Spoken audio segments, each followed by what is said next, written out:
The eighth law. Make other people come to you. Use bait if necessary. Judgment. When you force the other person to act, you are the one in control. It is always better to make your opponent come to you, abandoning his own plans in the process. Lure him with fabulous gains, then attack. You hold the cards. Observance of the law. At the Congress of Vienna in 1814, the major powers of Europe gathered to carve up the remains of Napoleon's fallen empire. The city was full of gaiety, and the balls were the most splendid in memory. Hovering over the proceedings, however, was the shadow of Napoleon himself. Instead of being executed or exiled far away, he had been sent to the island of Elba, not far from the coast of Italy. Even imprisoned on an island, a man as bold and creative as Napoleon Bonaparte made everyone nervous. The Austrians plotted to kill him on Elba, but decided it was too risky. Alexander I, Russia's temperamental Tsar, heightened the anxiety by throwing a fit during the Congress when a part of Poland was denied him. "Beware, I shall loose the monster," he threatened. Everyone knew he meant Napoleon. Of all the statesmen gathered in Vienna, only Talleyrand, Napoleon's former foreign minister, seemed calm and unconcerned. It was as if he knew something the others didn't. Meanwhile, on the island of Elba, Napoleon's life was a mockery of his previous glory. As Elba's king, he had been allowed to form a court. There was a cook, a wardrobe mistress, an official pianist, and a handful of courtiers. All this was designed to humiliate Napoleon, and it seemed to work. That winter, however, there occurred a series of events so strange and dramatic that they might have been scripted in a play. Elba was surrounded by British ships, their cannons covering all possible exit points. Yet somehow, in broad daylight, on February 26, 1815, a ship with 900 men on board picked up Napoleon and put to sea. The English gave chase, but the ship got away. This almost impossible escape astonished the public throughout Europe and terrified the statesmen at the Congress of Vienna. Although it would have been safer to leave Europe, Napoleon not only chose to return to France, he raised the odds by marching on Paris with a tiny army in hopes of recapturing the throne. His strategy worked. People of all classes threw themselves at his feet. An army under Marshal Ney sped from Paris to arrest him. But when the soldiers saw their beloved former leader, they changed sides. Napoleon was declared emperor again. Volunteers swelled the ranks of his new army. Delirium swept the country. In Paris, crowds went wild. The king who had replaced Napoleon fled the country. For the next 100 days, Napoleon ruled France. Soon, however, the giddiness subsided.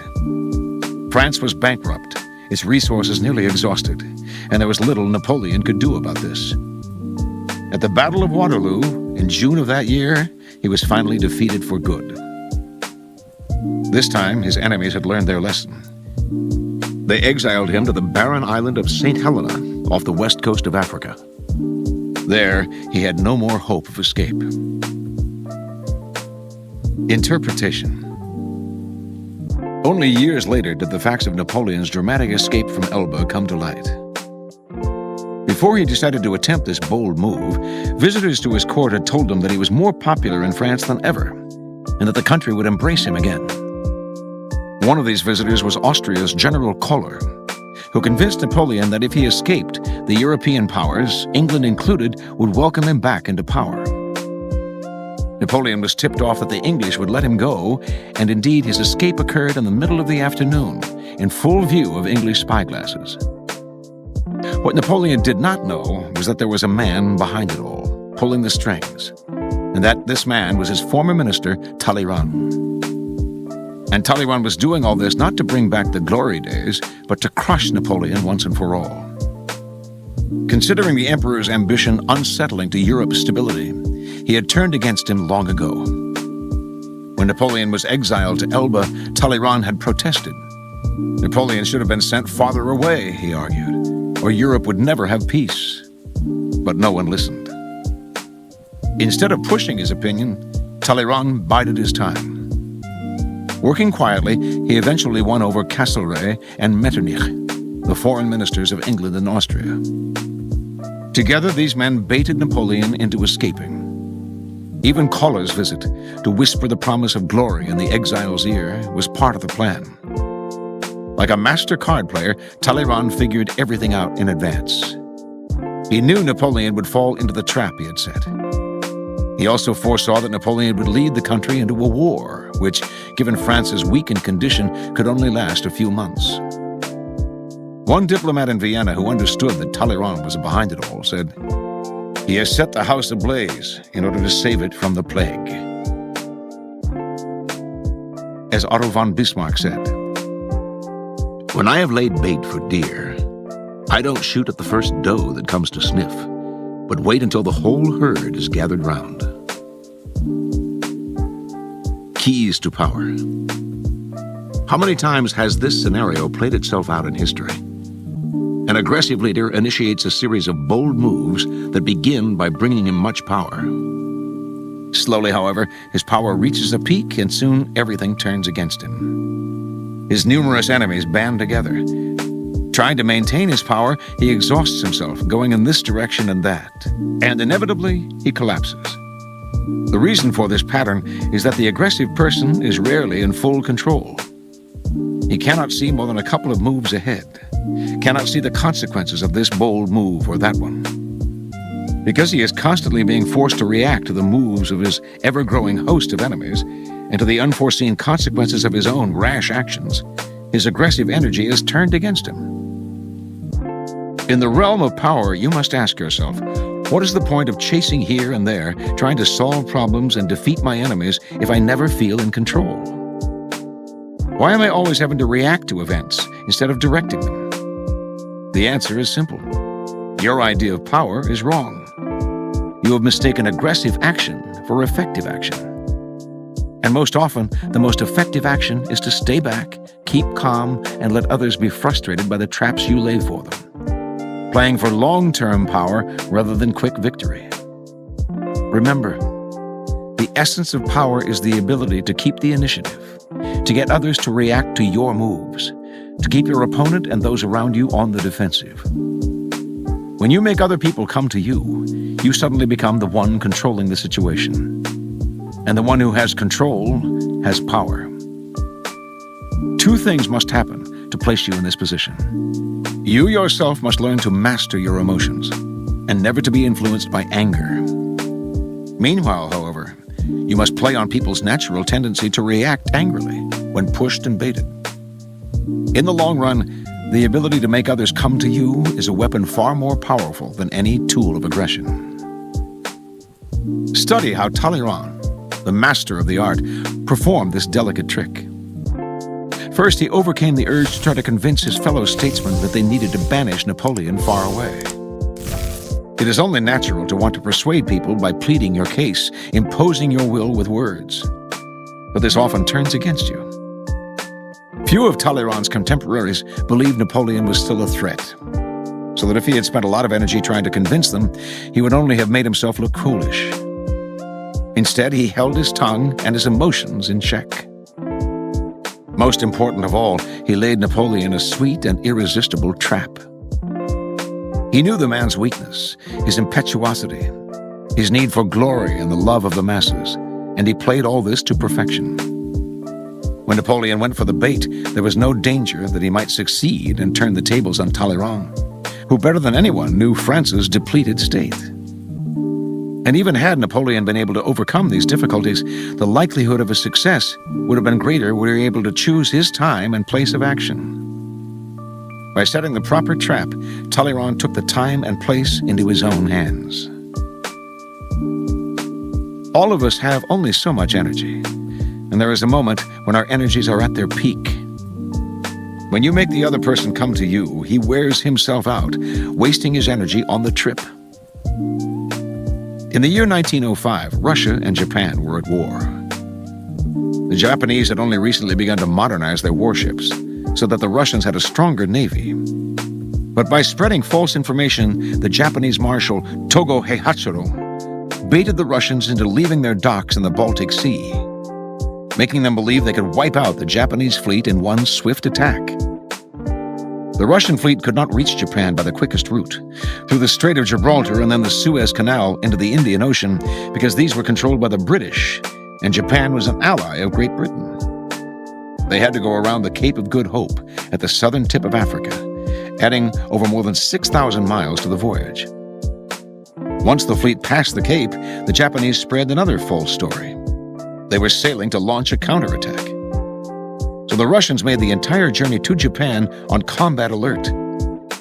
By the time they arrived, their seamen were tense, exhausted, and overworked, while the Japanese had been waiting at their ease. Despite the odds and their lack of experience in modern naval warfare, the Japanese crushed the Russians. One added benefit of making the opponent come to you, as the Japanese discovered with the Russians, is that it forces him to operate in your territory. Being on hostile ground will make him nervous, and often he will rush his actions and make mistakes. For negotiations or meetings, it is always wise to lure others into your territory, or the territory of your choice. You have your bearings, while they see nothing familiar and are subtly placed on the defensive. Manipulation is a dangerous game. Once someone suspects he is being manipulated, it becomes harder and harder to control him. But when you make your opponent come to you, you create the illusion that he is controlling the situation. He does not feel the strings that pull him, just as Napoleon imagined that he himself was the master of his daring escape and return to power. Everything depends on the sweetness of your bait. If your trap is attractive enough, the turbulence of your enemy's emotions and desires will blind them to reality. The greedier they become, the more they can be led around. The great 19th century robber baron, Daniel Drew, was a master at playing the stock market. When he wanted a particular stock to be bought or sold, driving prices up or down, he rarely resorted to the direct approach. One of his tricks was to hurry through an exclusive club near Wall Street, obviously on his way to the stock exchange, and to pull out his customary red bandana to wipe his perspiring brow. A slip of paper would fall from this bandana that he would pretend not to notice. The club's members were always trying to foresee Drew's moves, and they would pounce on the paper, which invariably seemed to contain an inside tip on a stock. Word would spread, and members would buy or sell the stock in droves, playing perfectly into Drew's hands. If you can get other people to dig their own graves, why sweat yourself? Pickpockets work this to perfection. The key to picking a pocket is knowing which pocket contains the wallet. Experienced pickpockets often ply their trade in train stations and other places where there is a clearly marked sign reading, "Beware of pickpockets." Passers-by seeing the sign invariably feel for their wallet to make sure it's still there. For the watching pickpockets, this is like shooting fish in a barrel. Pickpockets have even been known to place their own "Beware of pickpockets" signs to ensure their success. When you are making people come to you, it is sometimes better to let them know you are forcing their hand. You give up deception for overt manipulation. The psychological ramifications are profound. The person who makes others come to him appears powerful and demands respect. Filippo Brunelleschi, the great Renaissance artist and architect, was a great practitioner of the art of making others come to him as a sign of his power. On one occasion, he had been engaged to repair the dome of the Santa Maria del Fiore Cathedral in Florence. The commission was important and prestigious. But when the city officials hired a second man, Lorenzo Ghiberti, to work with Brunelleschi, the great artist brooded in secret. He knew that Ghiberti had gotten the job through his connections, and that he would do none of the work and get half the credit. At a critical moment of the construction, then, Brunelleschi suddenly developed a mysterious illness. He had to stop work, but pointed out to city officials that they had hired Ghiberti, who should have been able to continue the work on his own. Soon it became clear that Ghiberti was useless, and the officials came begging to Brunelleschi. He ignored them, insisting that Ghiberti should finish the project, until finally they realized the problem. They fired Ghiberti. By some miracle, Brunelleschi recovered within days. He did not have to throw a tantrum or make a fool of himself. He simply practiced the art of making others come to you. If on one occasion you make it a point of dignity that others must come to you and you succeed, they will continue to do so, even after you stop trying. Reversal. Although it is generally the wiser policy to make others exhaust themselves chasing you, there are opposite cases where striking suddenly and aggressively at the enemy so demoralizes him that his energies sink. Instead of making others come to you, you go to them, force the issue, take the lead. Fast attack can be an awesome weapon, for it forces the other person to react without the time to think or plan. With no time to think, people make errors of judgment and are thrown on the defensive. This tactic is the obverse of waiting and baiting, but it serves the same function. You make your enemy respond on your terms. Men like Cesare Borgia and Napoleon used the element of speed to intimidate and control. A rapid and unforeseen move is terrifying and demoralizing. You must choose your tactics depending on the situation. If you have time on your side and know that you and your enemies are at least at equal strength, then deplete their strength by making them come to you. If time is against you, your enemies are weaker and waiting will only give them the chance to recover, give them no such chance. Strike quickly, and they have nowhere to go. As the boxer Joe Louis put it, he can run, but he can't hide.